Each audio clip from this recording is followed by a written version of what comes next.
kita lanjutkan pembahasan kita masih seputar kisah-kisah yang terjadi saat Nabi Haji Wada, dan kita telah menuntaskan bagian wukuf Arafahnya. Ya, bagian wukuf di Arafahnya sudah selesai. Ya. Berarti dari wukuf di Arafah, perjalanan berikutnya kemana? Muzdalifah. Nah, ketika perjalanan menuju Muzdalifah dan sampai di Muzdalifah, maka ada beberapa peristiwa yang terjadi dan kita akan ambil hukum-hukum fikih yang berkaitan dengan itu. Yang pertama, selesai dari Arafah dan hendak melanjutkan ke Muzdalifah, kejadian kecelakaan, yaitu ketika seorang sahabat ada yang jatuh dari ontanya. Ya, jatuh dari ontanya, dan dia kan berarti sedang pakaian ihram dan sedang berihram, berhaji. Ya. Lalu dia jatuh dan kemudian apa? Meninggal. Ya, kemudian dia meninggal. Maka Nabi Shallallahu Alaihi Wasallam memberikan pengumuman kepada para sahabat tentang proses penguburannya. Diriwayatkan dalam hadis sahih riwayat Imam Abu Daud, ya, bahwa ketika ada seorang laki yang terjatuh dari kendaraannya lalu meninggal, kemudian Nabi berkata kepada para sahabat. Nabi berkata kepada para sahabat. Apa kata Nabi? Kaffaituhu, ya, yaitu kafankanlah saudara kalian ini, atau kafanuhu, kafankanlah saudara kalian ini fi thawbihi, dengan pakaian ihramnya. Jadi orang yang sedang berihram, kain kafannya adalah kain ihramnya. Ya, dikafankan dengan kain ihramnya. Warsiluhu bima'i wasidir, mandikan dia dengan air dan dicampur dengan daun sidr. Apa daun sidr? Bidara. Ya. Kemudian wala tukhammiru ra'sah, jangan kalian tutupi bagian kepalanya. Ya, kenapa? Karena orang ini sedang apa? Ihram, kan? Jadi orang yang wafat sedang ihram, ya, bagian kepalanya itu nggak boleh apa? Ditutup kalau dia meninggal. Sebagaimana nggak boleh ditutup ketika dia masih hidup. Ya. Jadi jangan tutupi bagian kepalanya. Kenapa? Fa innallaha yab'atsuhu yaumal qiyamah yulabbiya. Orang ini kelak di hari kiamat akan dibangkitkan oleh Allah Azza wa Jalla dalam keadaan bertalbiyah. Insyaallah, ya. Dalam keadaan bertalbiyah. Dan hal ini tentu sejalan dengan apa yang diceritakan atau digambarkan Nabi Shallallahu Alaihi Wasallam tentang peristiwa hari kiamat. Ya, baik itu kiamat kecil maupun kiamat yang besar. Untuk kiamat kecil ada sebuah nasihat yang dijelaskan oleh para ulama.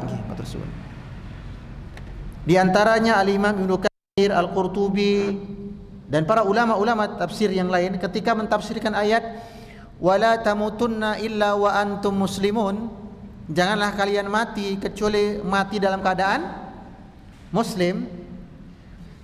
Al-Imam Ibnu Katsir dan para ulama tafsir yang lain ketika mentafsirkan penggalan ayat ini, apa kata mereka? Mereka membuat sebuah nasihat yang singkat namun sangat-sangat dalam. Nasihat tersebut berbunyi, man asya ala syai'in mata alaih.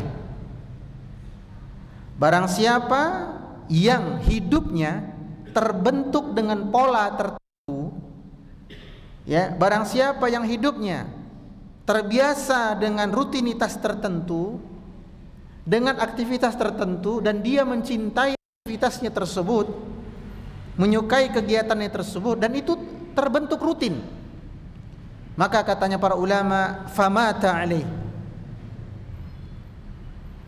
dia pun akan dimatikan oleh Allah, diwafatkan oleh Allah dalam keadaan sesuatu itu tersebut pula.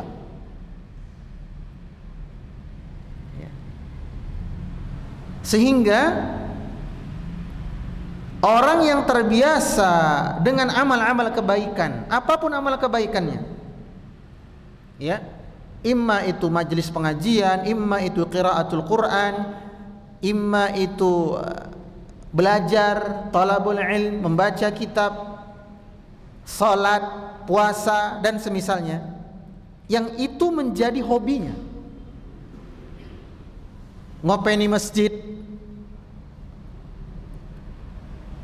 ya, menjadi pengurus kegiatan-kegiatan dakwah Islam.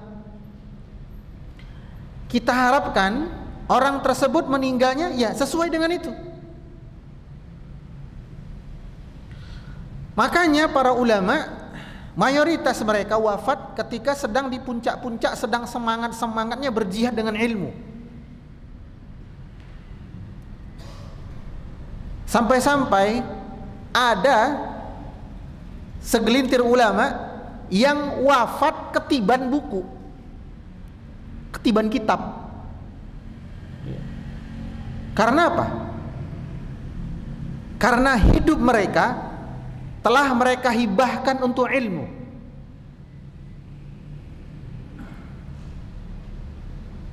Ambil contoh Al-Imam Abu Hanifah, seorang ulama fiqih, yang mana beliau wafat itu sedang menjalani masa hukuman. Kenapa beliau dihukum? Apakah karena beliau berbuat kriminal? No. Beliau dihukum karena tidak mau diangkat menjadi qadhi, hakim tertinggi negerinya. Khalifah sudah memerintahkan, angkatlah Abu Hanifah menjadi apa? Qadhi. Abu Hanifah nolak karena terus menerus tidak mau. Khalifah dongkol gitu ya. Sampai akhirnya beliau dipenjara. Ditanya lagi, gimana Abu Hanifah? Mau jadi hakim enggak? Abu Hanifah bilang enggak. Saya cukup ngajar aja. Akhirnya hukumannya ditingkatkan, bukan hanya dipenjara, tapi dipekerjakan. Istilah bahasa kita romusa ya. Nah, romusa itu ya. Beliau tetap dengan pendirian yang enggak. Saya pengen ngajar tok, tidak mau berkecimpung dengan jabatan apapun. Sudah? Suatu hari ketika Imam Abu Hanifah hendak mengangkat batu, misalnya batu pondasi begitu ya, beliau merasa lemah. Seperti beliau merasakan, ya kalau bahasa kitanya, this is maybe, ya mungkin ini my last time. Beliau merasa ini mungkin detik-detik terakhirku gitu ya. Tiba-tiba kaki lemes, tiba-tiba kaki lemes, bahasa Jawanya apa? Sayu, nah, sayu kan mata ya. Pokoknya lost power gitu loh. Gitu lost power. Maka beliau berniat untuk sholat begitu ya. Tapi kan nggak bisa lagi, sudah lemas, nggak bisa jalan. Maka beliau bertayamum, kemudian sholat sunnah 2 rakaat, dan ketika sujud pertama wafat. Wafat. Utsman bin Affan, sahabiul kabir, menantu Rasulullah sallallahu alaihi wasallam, Dzun-Nurain, karena menikah dengan 2 putri Nabi, dibunuh oleh orang-orang Khawarij sedang dalam keadaan berpuasa dan sedang membaca Al-Quran. Kenapa bisa begitu? Karena itulah yang menjadi rutinitas mereka.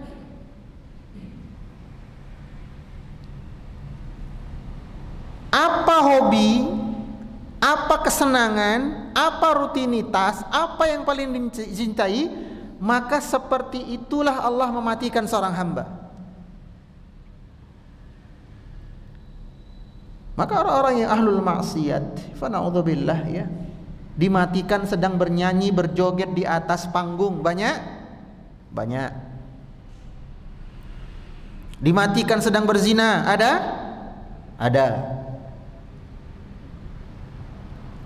Entah dia sebagai penjajahnya, ya dibunuh oleh konsumennya sendiri, atau kakek-kakek yang menyewa pelacur mati di atas kasurnya pelacur. Ada, mati sedang main game, ada.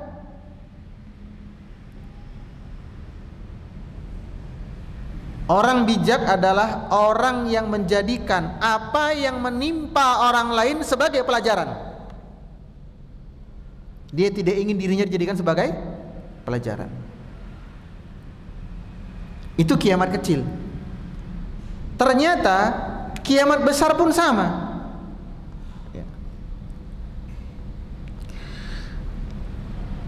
Ketika hari kiamat, kita akan dibangkitkan pada tiupan sangkakala yang kedua.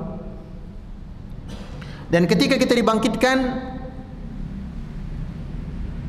kita disusun ulang oleh Allah Azza wa Jalla lewat tulang ekor. Ya, lewat tulang ekor. Nah, bagaimanakah keadaan orang-orang ketika dibangkitkan oleh Allah?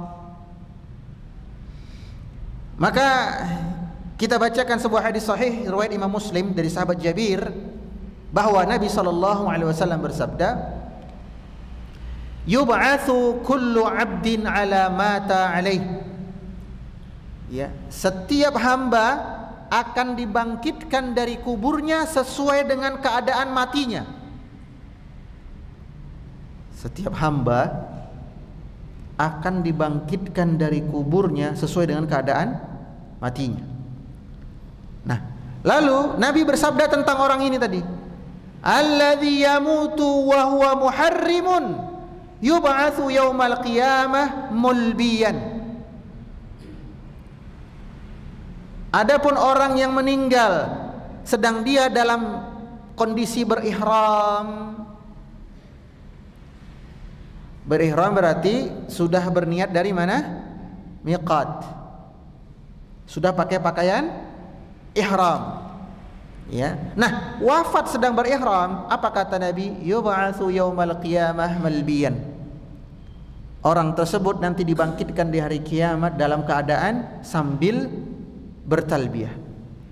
Hal ini sama pula dengan orang-orang yang gugur di medan jihad, syahid, begitu ya. Bagaimana kebangkitan mereka? Kata Nabi SAW, wasyahidu yub'atsu yaumal qiyamah wijrahihi yusa'ib.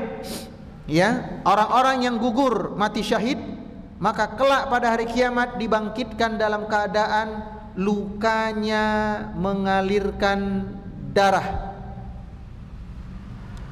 Jadi dibangkitkan itu berdarah-darah. Ya, berdarah-darah. Al-launu launud dam. Warna darahnya ya warna darahnya sebagaimana yang kita ketahui, gitu ya.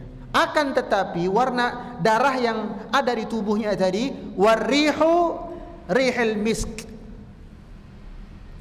Akan tetapi darahnya itu beraroma misk. Misk itu bahasa kita apa? Hah? Kesturi ya? Nah, kesturi. Wangi kesturi. Ini bagi orang-orang yang wafat syahid ya.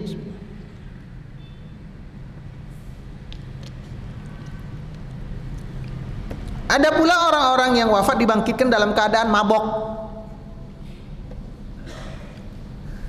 kesurupan, seperti orang kesurupan. Siapa mereka? Siapa? Mereka adalah para pemakan riba. Dibangkitkan di hari kiamat dalam keadaan sempoyongan, seperti orang yang kemasukan.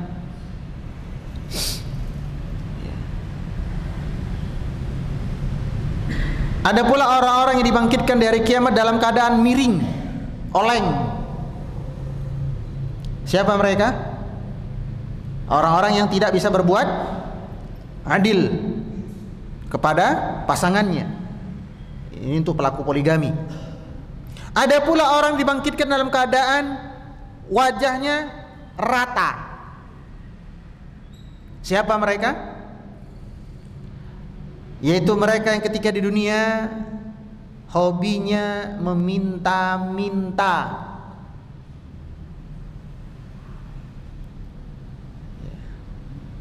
Padahal mampu untuk bekerja. Dan seterusnya. Ini kisah yang pertama, bahwa ada orang yang wafat dalam keadaan ihram, maka insyaallah akan dibangkitkan di hari kiamat dalam keadaan bertalbiyah. Kemudian Arafah menuju Muzdalifah itu jaraknya kurang lebih 6,5 kilometer. Ya. Dan Nabi berjalan melewati bebukitan sambil bertalbiyah terus-menerus. Yang mana Nabi naik onta membonceng Usamah bin Zaid. Ya. Maka Nabi SAW berjalan dengan tenang. Ya, berjalan dengan tenang. Tapi para sahabat jalannya terburu-buru, tergesa-gesa begitu. Mereka pengen dekat dengan Nabi. Jadi jalan pengen dekat dengan Nabi. Ya. Maka kata Nabi, "Ruwaidan ayyuhan nas." Ya, santai aja kalau bahasanya kita gitu ya. Orang-orang jamaah haji, santai baik, tenang aja, nggak usah apa desek-desekan begitu. Alaikum bis sakinah, jalan itu yang tenang, terburu-buru. Ya. Kenapa? Fa innal birra laisa bil idha'. Karena setiap yang terburu-buru tidak ada kebaikan di dalamnya. Setiap yang terburu-buru tidak ada kebaikan di dalamnya. Ada beberapa faedah fikih yang bisa kita ambil dari kisah kedua ini. Yang pertama, tentang sifat tenang. Ya, sifat tenang. Orang yang masuk masjid, misalnya masuk masjid Al-Aman ini, geser pintu. Pas geser pintu, imam bertakbir, takbir ruku' gitu ya. Allahu Akbar. Tadi dia berwudu, imam baca Al-Fatihah. Kemudian si imamnya membaca alam. Nah, si makmum berpikir alam nih, alam apa? Alam kan oke ya. Alam nasyrah, alam tarokai, alam taro ilal ladzi, surah Ibrahim. Dia mengira, ini kan imamnya biasanya bacanya agak panjang. Paling surah Ibrahim lah nih, alam taro ilal ladzi, ya kan? Ternyata imamnya baca alam tarokai, pendek ini. Dia buru-buru nih, cepat-cepat wudu.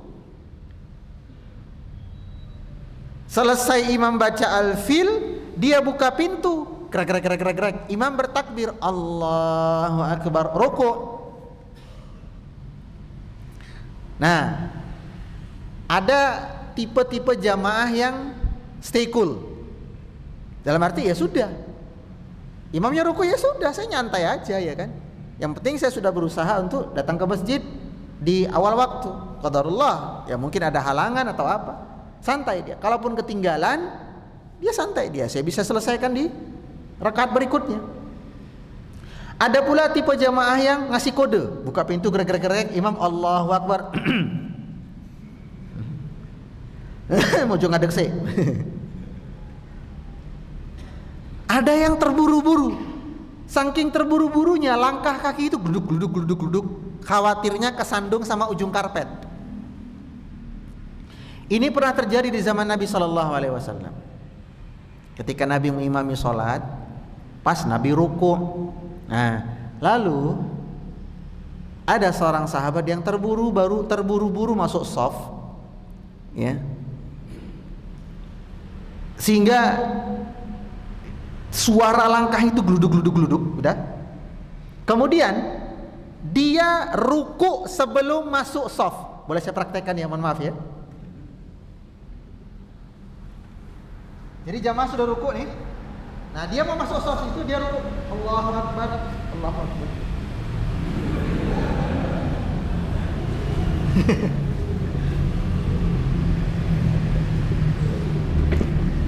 Dia punya prinsip, nggak apa-apa telat masuk shaf, yang penting nggak telat ruku. Daripada bisa masuk shaf tapi telat ruku. Udah? Selesai salat, Nabi bertanya. Jadi selesai salat, assalamualaikum warahmatullahi, Nabi balik badan. Astagfirullah. Lalu Nabi bertanya kepada para sahabat, siapa tadi yang berjalan cepat di antara shaf kami? Nabi bertanya bukan untuk mengidentifikasi, tapi Nabi bertanya untuk menegur semua orang. Jadi bukan untuk mengidentifikasi satu orang ya. Istilahnya kayak kita bertanya, siapa lah tadi yang jalan cepat banget. Nah gitu loh. Tujuan kita bukan untuk nyari itu orang, bukan. Tapi untuk memberikan nasihat, peringatan. Siapa tadi yang jalan cepat-cepat begitu? Besok jangan diulangi lagi. Apa yang kalian dapati dari jamaah kalian, ikuti. Apa yang tertinggal sempurnakan. Itu aja, sesederhana itu. Ya. Jadi yang Nabi tegur orang ini bukan dia ruku sebelum masuk shafnya. Yang Nabi tegur apa? Duduk ya. Menimbulkan keributan.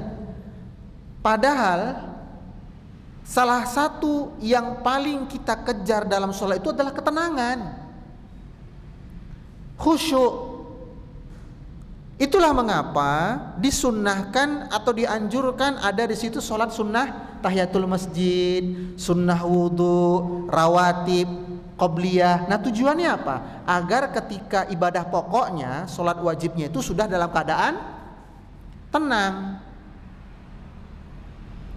Ya. Nah, maka ini salah satu aplikasi dalam hal apa? Tenang. Tapi Ustaz, bukankah pernah ada nasihat para ulama 4 hal yang kita harus terburu-buru, kita harus berlari kepadanya, kita harus cepat-cepat gitu ya? Iya memang betul.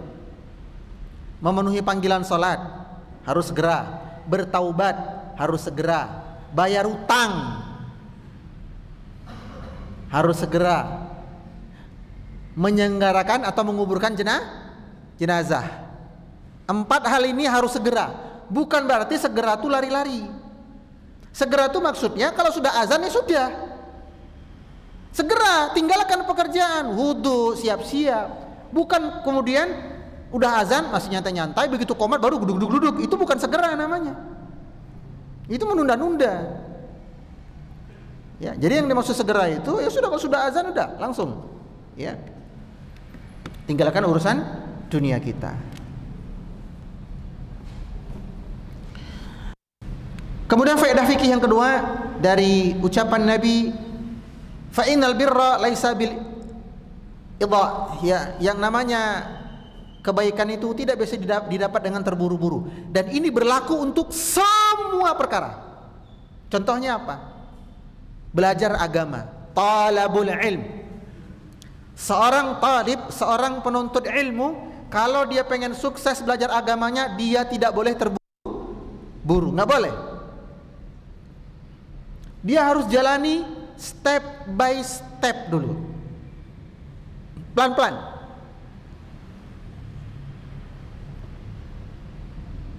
Makanya saya pribadi tidak pernah terobsesi dengan apa ya, maksudnya program pendidikan pondok tahfidz 30 juz.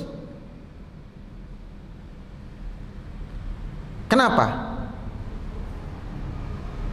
Karena percuma 30 juz tapi jarang murojaah.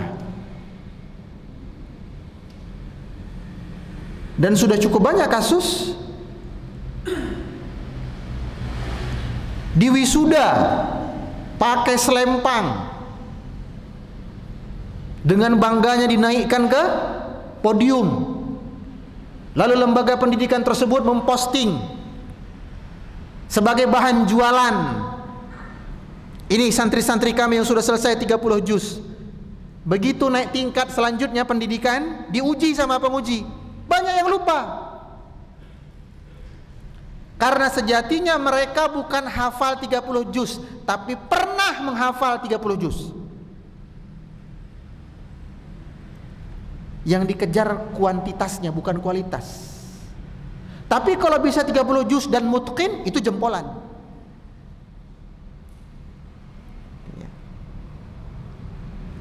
Sana aja, step by step, pelan-pelan.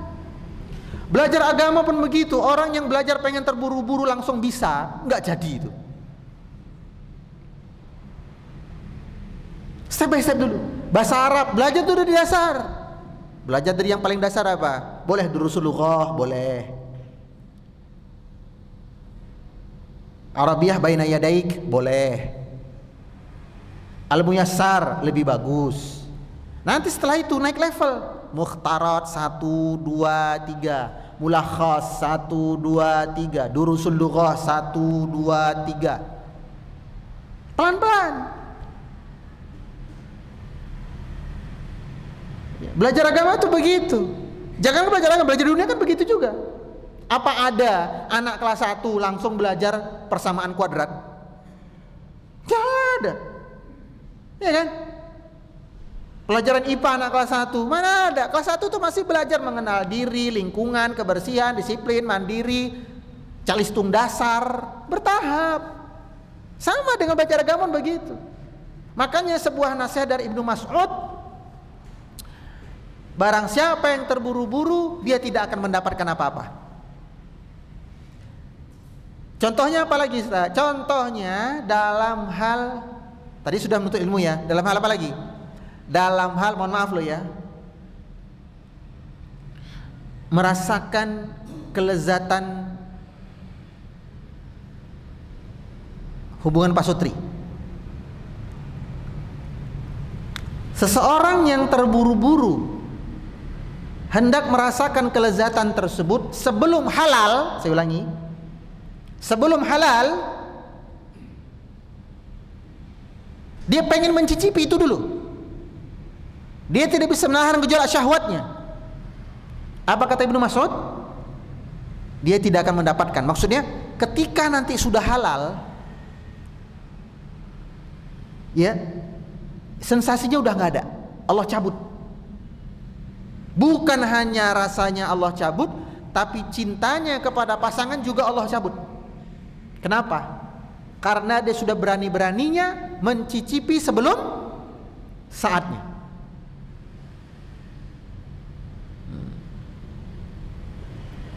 Dan ini berlaku untuk semua hal ya. Baik, itu faedah yang kedua. Lalu faedah yang ketiga tentang jalan. Ruwaidan kata Nabi, jalan itu tenang. Alaikum bisakinah, santai, tenang gitu ya. Lalu bagaimanakah jalan atau sifat jalannya Nabi? Ya, dikatakan oleh para sahabat, sifat jalan Nabi itu yasirul anaq. Jalan yang pertengahan. Tidak terburu-buru banget atau tidak cepat banget, tapi juga tidak lambat banget. Tidak terburu-buru banget seperti orang mengejar sesuatu, tidak pula lambat banget kayak orang malnutrisi, kurang gizi. Ini kelemar-kelemer gitu ya, olang-oleng enggak, atau terburu-buru cepat enggak. Jalan Nabi itu pertengahan. Dan jamaah yang pengen lebih rinci tentang masalah profil Nabi dari sisi aktivitas sehari-hari, ya, bisa merujuk kepada sebuah kitab yang ditulis oleh Al-Imam Abu Isa At-Tirmidzi, Imam At-Tirmidzi ya, judulnya Syama'il Nabi atau Syama'il Muhammadiyah, ya, membahas sejarah Nabi tapi dari sisi apa? Bentuk tubuh dan perilaku akhlak. Situ udah jelaskan. Bentuk tubuh Nabi itu pertengahan, simetris. Rambut Nabi pertengahan, enggak lurus banget, enggak keriting banget. Nah, mata Nabi juga pertengahan. Semua pada Nabi itu semuanya pertengahan. Makanya Nabi itu makhluk sempurna. Ya.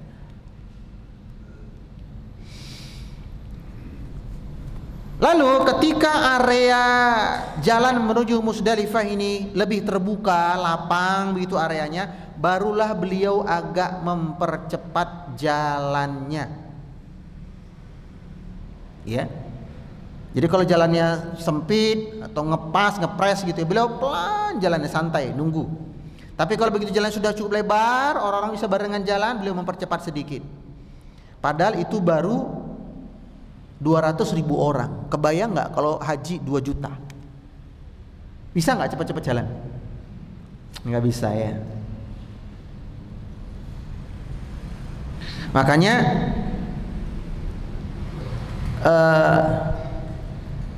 dalam berhaji, mungkin nanti Bapak Ibu ada yang mau haji tahun depan insyaallah ya, utamakan keselamatan rombongan. Umrah pun begitu, utamakan keselamatan rombongan. Ketika Anda menjadi orang yang muda, bertenaga, cekatan, lincah, hendaklah jadi pengawal bagi yang sudah tua. Jangan mentang-mentang masih muda kemudian suka ngeloyor dewe. Kalau yang muda aja nggak boleh ngeloyor dewe, apalagi yang sudah tua. Ini lebih bahaya. Kejadian ini. Kemarin teman saya bimbing umrah. Ya. Ada satu jamaah bapak-bapak ini, dia pensiun. Dibilang pikun juga nggak pikun, tapi apa ya namanya ya, agak sulit diatur. Bahkan anak istri nyerah gitu ya. Anak istri nyerah untuk ngatur bapaknya ini. Kejadian yang paling unik adalah ketika jamaah yang dia bimbing itu, oleh teman saya dibimbing itu tawaf, udah, nah nih tawaf ke-7 nih, tawaf ke-7 tes selesai tawaf ke-7. Lalu bapak ini tanya ke pembimbing teman saya ini, Ustaz, ini sudah 7 kali kan tawafnya? Sudah, berarti sudah selesai? Sudah. Langsung bapak itu keluar dari barisan. Keluar. Kemana? Ke Hajarul Aswad.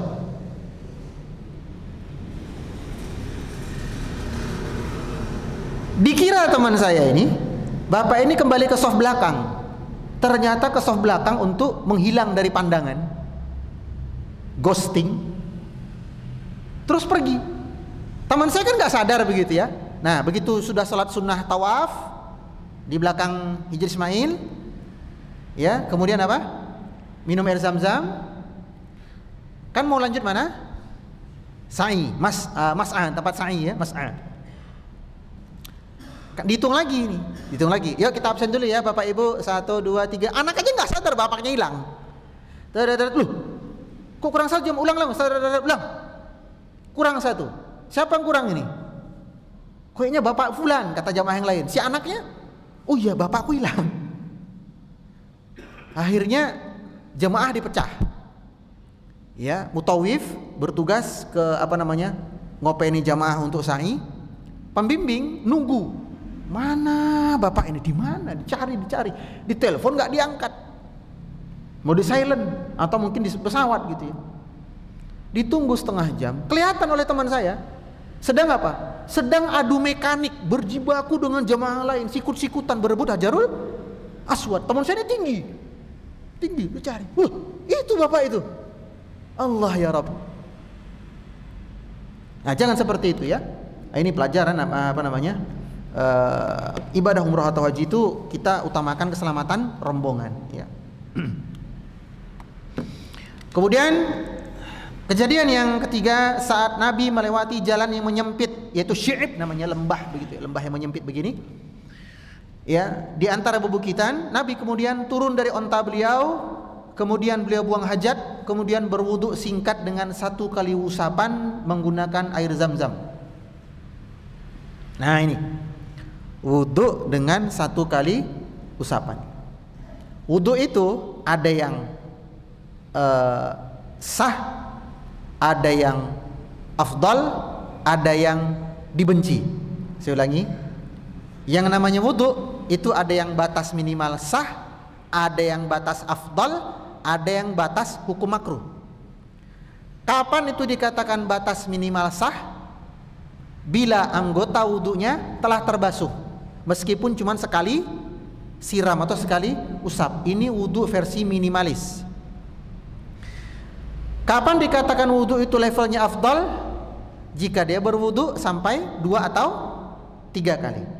Kapan dikatakan wudu itu makruh? Jika lebih dari 3 kali. Atau sekali tapi airnya banyak. Pernah nggak Anda nemui orang seperti itu? Wudu pakai keran, nyalain kerannya hujan badai. Dia yang wudu, kita yang basah.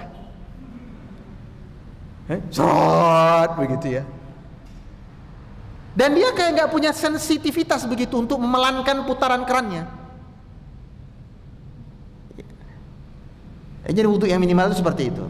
Dan Nabi menggunakan air zam-zam. Nah, selesai berwudu, Nabi ditanya oleh Usamah. Apa kata Usamah? As-salatu ya Nabi.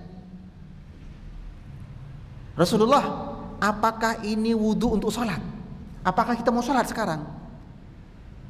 Maka Nabi berkata, la, as-salatu amamak. Oh, enggak. Kita sholatnya nanti kalau sudah sampai Muzdalifah. Ya, kalau sudah sampai Muzdalifah. Maka sesampainya Nabi di Muzdalifah, atau lebih tepatnya di sebuah tempat yang bernama Masya'iril Haram atau Masya'iril Haram, ya, maka Nabi kemudian salat di situ, yang oleh pemerintah Saudi sekarang sudah dibangun masjid. Apa nama masjidnya? Ya sama, Masya'irul Haram. Ya, jadi ada masjid-masjid 5 atau 4 masjid terbesar di Saudi itu. Masjidil Haram jelas, Masjid Nabawi jelas. Yang ketiga apa? Masjid Namirah yang ada di Arafah. Keempat, Masjid Ar-Rajhi. Tahu Ar-Rajhi? Yang pewakafnya itu owner Bank Rajhi. Yang kelima, Masjid Masya'iril Haram. Nah, untuk Masjid Namirah yang ada di Arafah dan Masjid Masya'iril Haram yang ada di Muzdalifah, itu masjidnya hanya dipakai setahun sekali. Itu pas musim haji, ya. Nah, apa faedah fikihnya dari kisah ini? Ketika tadi Usamah bin Zaid bertanya, as-salatu ya Rasulullah, apakah wudu ini kita mau mengerjakan salat sekarang? Kata Nabi, la, as-salatu amamak. Enggak. Kita salatnya nanti kalau sudah sampai di Muzdalifah. Pelajaran fikihnya. Nah, ya. Justru ternyata yang disunnahkan adalah bukan sholat maghrib isya di Arafah, bukan. Ya. Jadi Nabi berangkat dari atau menuntaskan wukuf Arafah itu sebelum maghrib. Sebelum masuk waktu maghrib, Nabi keluar dari Arafah menuju Muzdalifah. Ya. Jadi ternyata secara fikih yang disunnahkan itu adalah sholat maghrib dan isyanya di mana? Di Muzdalifah, yaitu tanggal 9 menuju tanggal 10. Berarti sholat maghrib isya itu terjadi di malam Idul Adha. Jadi dia wukuf nih, wukuf kan 9 Arafah ya, 9 Zulhijjah di Arafah. Nah, setengah jam sebelum waktu maghrib, kurang lebih kalau persamaan angkanya ya, Nabi keluar dari area wukuf, ya, kemudian Nabi menuju Muzdalifah. Nabi tidak sholat maghrib isya di Arafah. Nabi tidak sholat maghrib di antara Arafah dengan Muzdalifah. Tapi Nabi sholat maghrib isya ketika sampai di Muzdalifah. Dan inilah sunnah yang amal yang sesuai dengan sunnah Nabi, yaitu mengerjakan sholat maghrib dan isya di Muzdalifah. Nah, mengerjakannya dengan cara apa? Jawabannya dengan cara jamak. Pertanyaan lagi, jamaknya yang mana lebih afdal? Ya. Kalau secara hukum asal, jamak yang paling afdal adalah jamak takhir. Namun kondisi ini bisa berubah menyesuaikan keadaan. Kalau sampai di Musdalifahnya antara waktu maghrib dan isya, ini maghrib, ini isya. Nah, sampai di Musdalifahnya di sini, di tengah-tengahnya, maka yang dianjurkan adalah jamak takdim. Namun jika ternyata diperkirakan, kuat dugaan sampai di Musdalifah itu adalah selepas waktu isya, jadi waktu maghrib sudah habis, waktu isya sudah masuk, maka yang dianjurkan adalah salatnya jamak takhir. Kira-kira nih, dengan jumlah jamaah haji yang setiap tahun semakin meningkat, yang lebih pas mengerjakannya jamak takdim atau takhir? Jamak takhir, ya. Wallahu ta'ala a'lam. Kita lanjutkan nanti selesai azannya.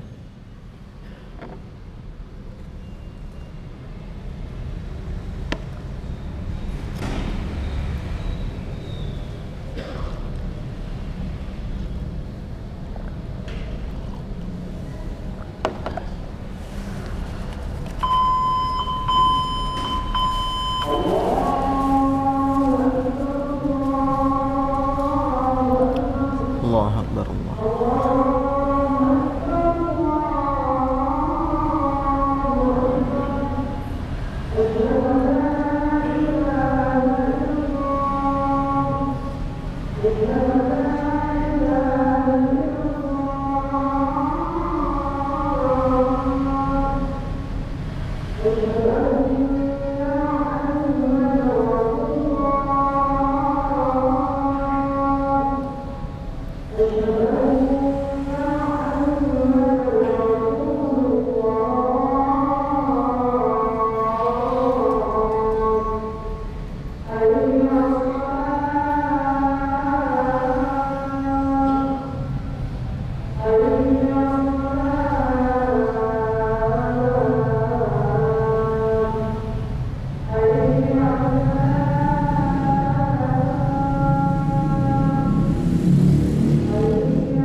Baik, kita lanjutkan sedikit saja.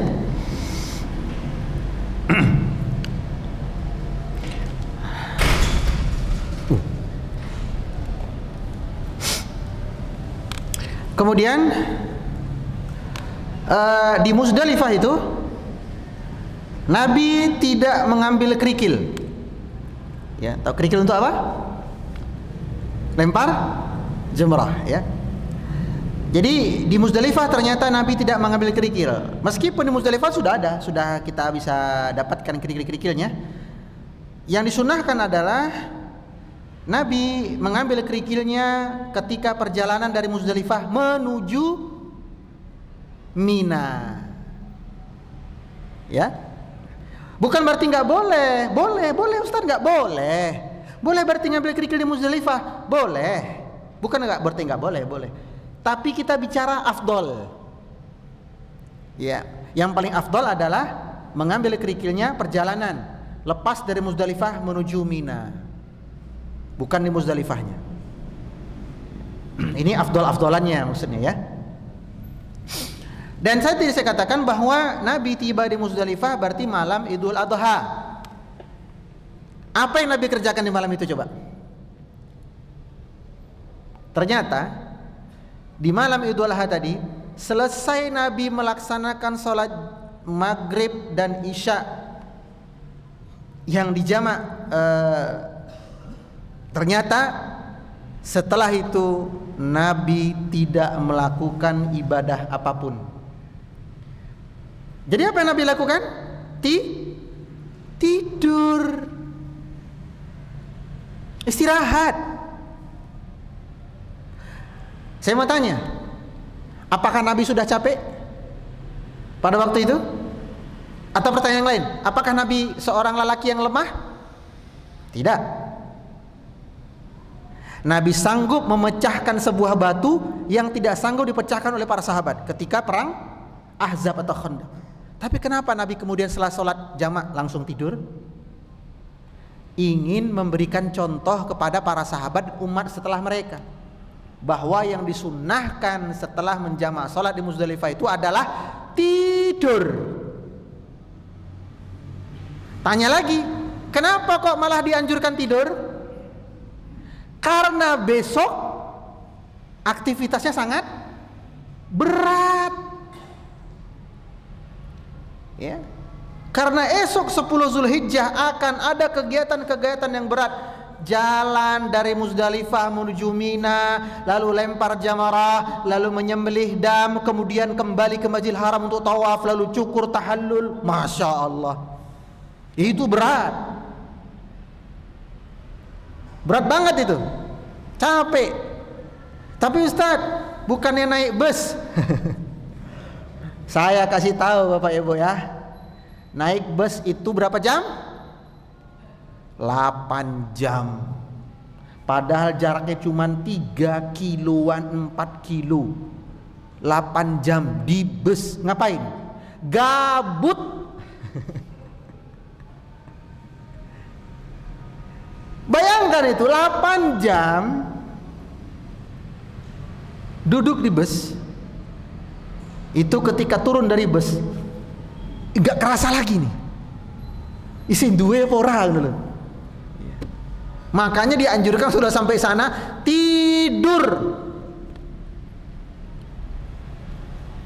Sebagian orang mungkin berpikir, Ustaz, nanti di sana kita tidur bagaimana? Di Muzdalifah tidur bagaimana? Pertanyaan itu akan terjawab begitu sampai. Wah, kalau kayak gini kami nggak bisa tidur. Coba aja, ya kan? Nggak bisa tidur, ternyata apa? Capek soalnya. Ya Allah, haji itu capek. Makanya haji itu butuh fisik yang mumpuni. Maka sebisa mungkin kalau bisa haji ketika usia masih muda. Usia muda fisik kuat, duit nggak ada. Usia tua duit sudah ada, fisik. Gimana solusinya Ustadz? Doa sama Allah. Ya, doanya apa? Ya Allah, mampukan hambamu bisa haji di usia muda. Ya, Allah Ta'ala alam. Jadi tidak ada amalan-amalan khusus ya yang Nabi kerjakan ketika malam Idul Adha. Berarti ibadah yang paling baik di malam itu ketika musim haji adalah tidur. Tapi Ustadz, kalau nggak bisa tidur bagaimana? Ya silahkan, mungkin bisa baca Quran, ya sholat sunnah sampai terasa ngantuk. Ya Allah Ta'ala alam. Barakallahu fiik. Subhanakallahumma wa bihamdika asyhadu an la ilaha illa anta astaghfiruka wa atubu ilaik. Assalamualaikum warahmatullahi wabarakatuh.